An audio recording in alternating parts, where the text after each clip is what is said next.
Hey everyone, how are you? Hope you're all feeling good. Hope everyone's staying safe and everything. This is Rabbi Shlomo Plotzker here from the YEHUDI Young Professionals Division here in Miami Beach. Hope everyone's enjoying the time off from school, from work, whatever's, enjoying time with the kids. Okay. Now, as the other rabbis so eloquently said, we're here discussing the ideas of Pirkei Avot. Pirkei Avot is not just an idea and that we read and we move along with. It's ideas that we're meant to try to integrate into our day-to-day life and to become the best people we can through this. With that in mind, we're up to the fourth Mishnah, and we just discussed in the last one how Antigonus got the Torah from his rabbi. In this one, we talk about Yossi ben Yoezer from Tzreida and Yossi ben Yochanan from Yerushalayim got the Torah from them. Now, Yossi ben Yoezer used to say three ideas in three ways how a person can really acquire the Torah. Number one, let your house be a meeting place for scholars. Number two, sit at their feet in the dust. And number three, drink in their words thirstily. So we're going to take each one apart and really try to understand how exactly that helps us acquire the Torah. So number one, right? Let your house be a meeting place for scholars. What does that mean? So, how does one acquire Torah? Torah isn't something that you can just open a book once in a blue moon, hear an idea here and there, move on with your life. It's not how you acquire Torah. The way a person acquires Torah is by showing the importance of it, by making it into a fixed thing, something they do consistently. Right? And once a person does that, if we think about it, what better place is there to make a fixed study than your own home?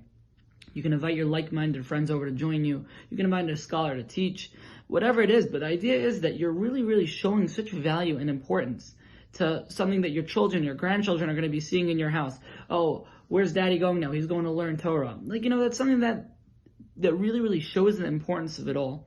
And that's a lesson that you'll be giving over to your children, your grandchildren, your entire family, and everybody that knows you, that you value that. And that is an integral part of being able to acquire the Torah. However, if you want to interpret the Mishnah another way, you can interpret it that wherever the wise congregate, that's where you should make your home. Make your synagogue, or wherever there's the classes, make that into your second home. Because again, that shows where your value's at. All right. Idea number two. Sit in the dust at their feet. So that seems pretty demeaning, if you ask me, to sit at the dust at their feet. Why is that a necessary idea to learn? So again, two ideas here. Number one, a critical ingredient for success in Torah is humility. You have to be able to learn from somebody else, right? We have to be able to get rid of the I know all attitude and sit in the dust, so to speak. We have to be able to understand that you're ready to hear from somebody else, that some people might know more things than you, and you're okay with that, and you're okay to listen to it. And that's how a person can grow in Torah, by understanding that there are people who know more, that you can be more humble, and with that in mind, you'll really be able to open your mind a lot more. Practically, another idea of what that means to sit at the dust in their feet was in the olden days when the rabbis would be giving over their classes, they're giving over the Torah to their students, right? As we spoke about this chain, they would be sitting on a rug on the floor. And obviously there are different spaces all around the rug that people could be sitting at. So the Mishnah is giving us advice here. Sit as close as you possibly could. Sit in the dust by their feet, as close as you possibly could to the rabbi, to not miss a word that he says. Because if you miss a word, you might miss something really, really valuable. Once you understand the value of a single word of Torah, that's when you really be able to make strides in your learning. And number three, drink in their words with thirst. What does that mean?